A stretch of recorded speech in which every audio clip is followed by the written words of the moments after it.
Welcome to MCN and our 2023 long-term test fleet bike video.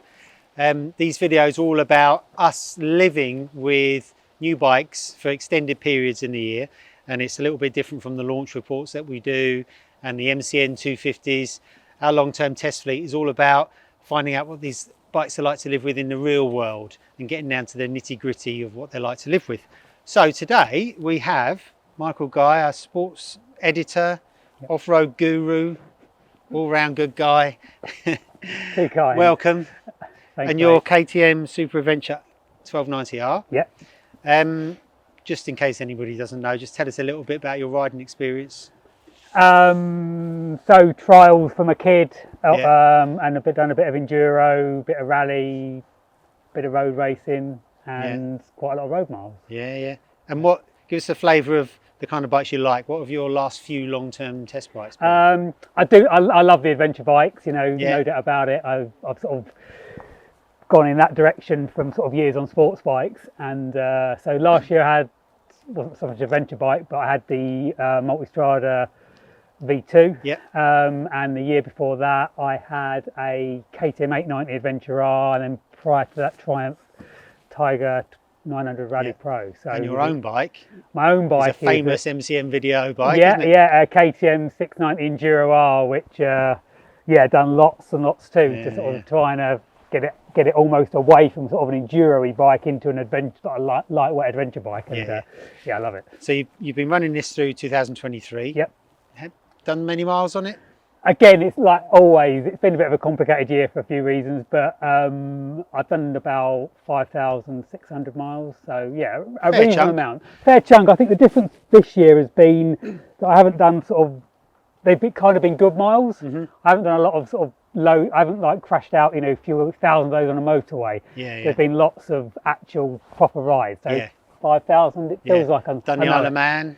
Done the Isle of Man, did obviously the big adventure bike test. I was going to say, this bike's had a hard life. It's been James Hilliard. What are you trying to say? I mean, if anyone's seen our big adventure video and seen James Hilliard ride this round off-road. Give it. He didn't leave anything. Exactly. And it's still here. It's still in one piece. Absolutely, So I've asked you to give us a list of things you like and don't like about the bike. So let's start with the good points. And the first thing you've mentioned is the engine performance. Look, I mean, it's a 1301cc V-twin. What's not to like? It's just got loads of grunt, loads of torque, and you can sort of be in whatever gear almost. Well, no, that's not strictly true, but it's got so much grunt you can sort of short shift, and it will almost accelerates faster as you go up the box. And that's quite a nice sort of sensation. I love the way you can just sort of lash it on and go, and that's whether you've got a pillion on or luggage on. There is absolutely no shortage of power, but controllable as well. I think it's a good, nice character. Nice throttle. Yeah. I mean, you can play around a lot with that with the electronics, and you can, you've got settings where you can really kind of have everything it's got, and which isn't so great in like autumn's come and wet and stuff like that. Exactly. But if you are on a nice road, having that sort of instant connection, I've really enjoyed. It's a bombastic engine in there. It's great. It's never lacking. No, it doesn't. No, and it revs. It's, even though it's like low to run, it will rev hard. So it's good fun. Next thing on your list is the rally mode. Yeah, well, I sort of touched on it there. Really, you can basically set different parameters of the bike in terms of the engine mapping, but you can also adjust the actual throttle response as well. But in rally mode, it kind of gives you everything. You can control levels of traction control on the fly. Not that you particularly do it on the fly, but you can get it set up, and if you want the bike to be alive, you run it in the rally mode. Right. I mean, it'll wheelie, believe it or not. Really? Yeah. Just show me how to do that. And it, like I say, it just sort of gives you everything it's got, and feels really kind of real sort of urgency about it. And having that ability to be able to go up and down on the traction control on the fly is obviously great for off-road, if you did need it. Do you want all that power off-road? You do. No, well, what I generally do is I run it in a rally mode, but then I do a much softer throttle response. Right, okay. So it's not too aggressive. Yeah, but you almost find that it's got an off-road throttle response, but it's almost a little bit too hesitant. Right. So the sort of optimum setup I found is to run it in like street mode, the throttle response, but then rally mode in terms of the sort of lack of electronics. Right. And the electronics don't link to the suspension because it hasn't got semi-active No, suspension. all conventional suspension, which I don't have a problem with. No. Well, we're coming to that now. We can talk about the handling and the accuracy of the bike. Yeah, I just think for a bike that's got an 18-inch rear and a 21-inch front, 90 wide, you know, you'd sort of think, oh, yeah, great for off-road, but what's it actually going to be like in the real world? I think a lot of it is to do with tyres, and not just these Dunlops with the Trailmax Raid, which I think have worked really well on the bike, but just any of the manufacturers now are building great tyres for 21-inch front. Yeah. And not too much of a compromise anymore. Not the sort of compromise as they used to be. But I just think for a big bike, you know, it's a tall bike. I mean, the weight's obviously held quite low because the fuel tanks are low. Yeah. But yeah, I mean, we found that when we did that test, you know, you can pick your line, and it's very accurate for such a sort of quite a colossal motorbike. Fun. It's like a big supermoto. Yeah, it is. Yeah, you know, you there's lots of confidence, and even when you're leaning over, it still feels planted. It still feels good. Amongst its rivals, it gave the most sort of pure distilled fun. Yeah, exactly that. And it might not necessarily even been the fastest. No, but it was the most fun, you know, and it just gives a lot back, I think, to the rider. The next thing on your list, off-road performance. I mean, it won our group test. Well, it smashed it, didn't it? It was in a different. It's an off-road bike. Isn't it? It is an off-road bike, and I like that about it. You know, how much people are actually going to choose this as their weapon of choice to ride off-road. Yeah. Probably not so much in this country, but you can imagine there are places where it would, work really, really well. And you have to look at someone like, a Kiwi guy called Chris Birch, who is a legendary rider, and you watch him ride one of these things, and like a toy. Amazing. Absolutely amazing. And I like that sort of ultimate sort of capability of it off-road. What makes it good off-road? I know earwigging you guys when we were doing the big test. Its suspension, was very good. The lightness, the engine character. I think the throttle response, just that sort of low down torque, you just found like when we were sort of back to back in it with those other bikes, you could almost be a gear higher on this. Yeah. And it just means you just sort of almost not consciously, but you're just carrying more speed everywhere. Yeah. And you just sort of being able to flow, like I say, the suspensions, I think KTM, they get the suspension right. The WP stuff. They know their onions when it comes to their onions. And they know their onions, particularly off-road. So even though it is a big bike, it does, I think it's very well, really supports itself really well. Yeah, okay. It's unapologetic. Yeah, it is, isn't it? I mean, look at it. I mean, Avenger bikes don't always look that great, but I think that looks mega. It's just like, look at me. You just go, it's not here we shrinking go, violet, is it? Let's have some, and I love that about it. I love the fact that, all the things I've said, with the engine performance and the electronics, the fact that you can just, it's like, this is the best, great big adventure bike we can make. Exactly. Go and have some fun. And I think it's great that there are motorbikes like that in our lives. Exactly, yeah. We touched on it a little bit then. The suspension you like? Yeah, I think again, it's just, there's no surprises. It does exactly what you want it to do. I've played around with it a bit, not that much, but even off-road, when you're sort of pushing on, it just works. It lets you know where you are, and I think that just inspires confidence, and it finds grip and just gives you a lot of feel, which is exactly all the things you want. What I found interesting to hear from you guys when we did our group test was how electronic suspension probably isn't that great off-road, and you want something with mechanically adjusted. Yeah. It doesn't change. Yeah, I mean, James Hillier on that test, he was quite sort of rattled a little bit a couple of times by how the electronics behave, and it's a TT race. Exactly. So I think it's very good on the road. I think it's absolutely has its place, and there probably will come a time when it can overtake conventional suspension off-road. But I think when you've got this sort of level of conventional suspension, I think it's the way to go. Yeah, exactly. I mean, KTM have obviously got the 1290 Adventure S has obviously got electronic suspension, but Yeah. they didn't put that electronic suspension on this for No. a reason. Exactly. And I think you find with any types of bikes, as soon as you get quite performance orientated, they lose their electronic suspension and go back to mechanical. Yes. Like look at V4R Panigale. Right. Hasn't got electronic suspension Right. Okay. because, you know, Yeah. when So you're that real sort of top bit. exactly Yeah. On a track where that's all you're going to be doing, the same off-road, that's all you're going to be doing. You want you can dial it into where you want to be and those parameters, I guess. and a good overall setting, because I noticed we didn't fiddle with the suspension too much between on-road and off, did we? No, which is amazing, really. Yeah, you'd have thought you'd be there with your spanners. So yeah. You like the dash? Yeah, I like the dash. I think it's a decent size. Yeah. And it's, you know, it looks good. Keys in my Keyless, all right. keyless, yeah. So So I can't show you. Sorry right, about that. But yeah, I think it's clear. It's not too cluttered. It gives a lot of information. You can have different views, and yeah, I just think it's quite a nice thing to look at. Any glare? It's big and shiny, or is it all right? No, I haven't really had any problems with that. No, and obviously some of the 890s have a problem with the misting and all that sort of thing. Yeah. And haven't had any dramas with that at all. So Okay. okay, got that right. The ability to lower the screen. Yeah, so it is literally just that dial there. You got one on each side, so you can do either hand. And I just like the fact that if you're in town or you're riding off road, you can just basically lower it, and it really is just completely out your way. Brilliant.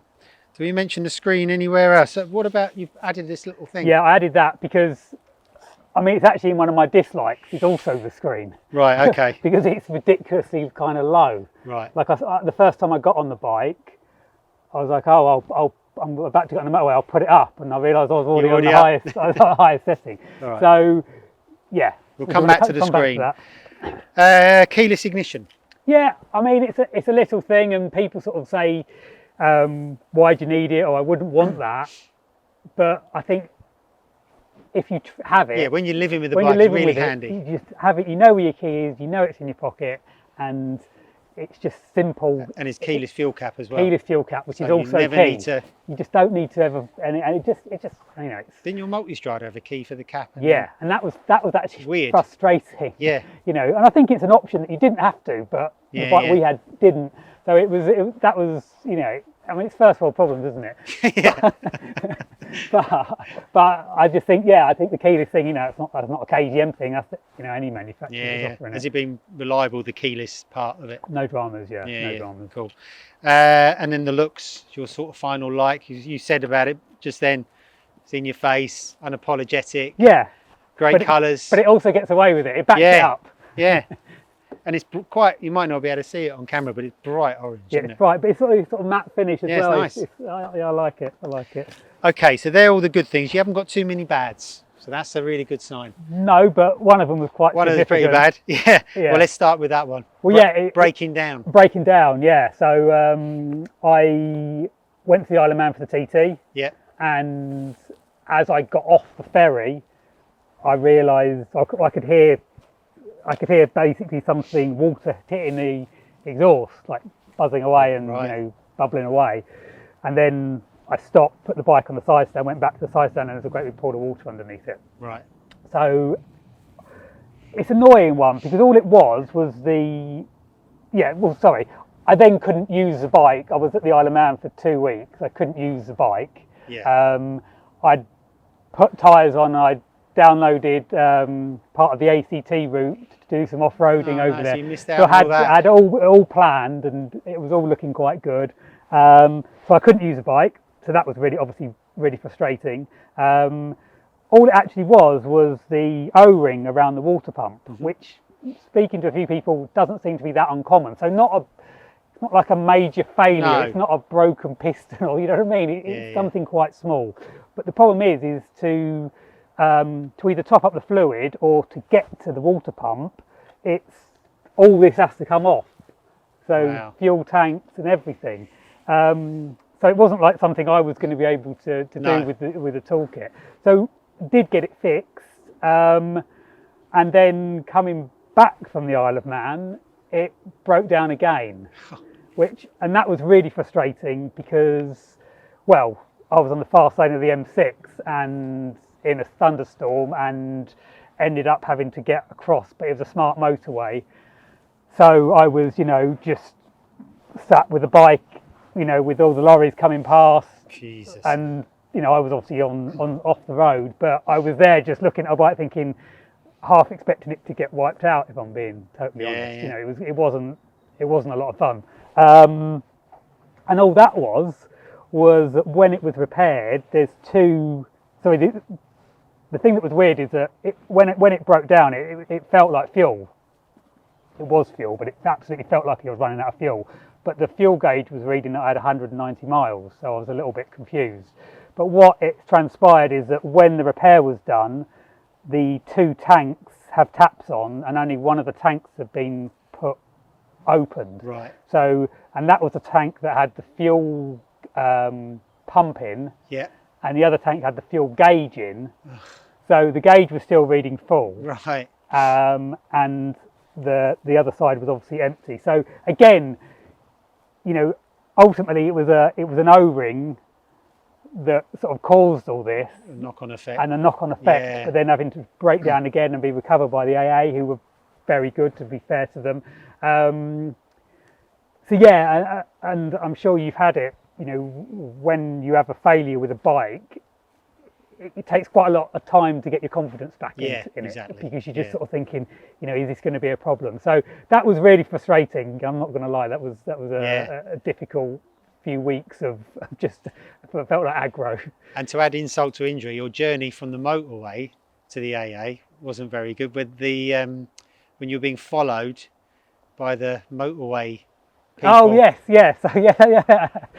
Thanks for that, reminding me, mate. Yeah. So I broke down and I rang the emergency services. Well, I rang the AA and it basically says, if you're on a live motorway, call 999. And I was like, I am.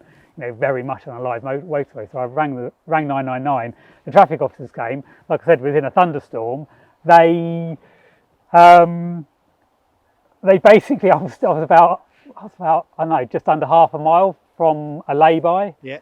And they said, I will just drive behind you, but you've got to push. You've got to push in the rain. And they didn't even take my details, because they started taking my details and their pen wouldn't work on the rain because it was raining. So they said, could you, when you get home, could you ring us and let us know that you've... Right. So it wasn't impressive. So yeah, I was blowing pushing that.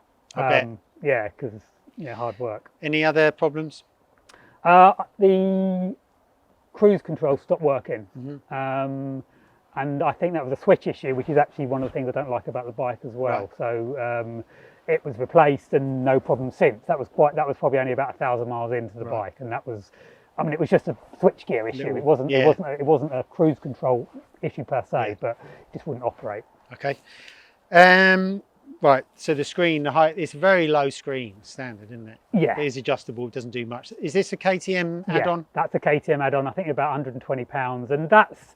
I ran one of those on my 890 a few years ago, and it doesn't make it like you're not in like some sort of cocoon. Yeah. It just gets rid of any sort of that sort of turbulence, even when you're wearing a peak sort of adventure lid.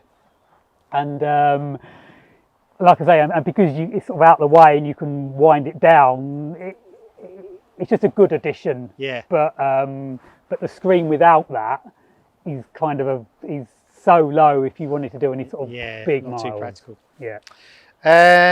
The comfort, bad. Yeah, I just think that the seat's pretty narrow, and that's good for all the off-road. But I think it's definitely for a sort of bike that is so capable to just, sit at whatever speed you want.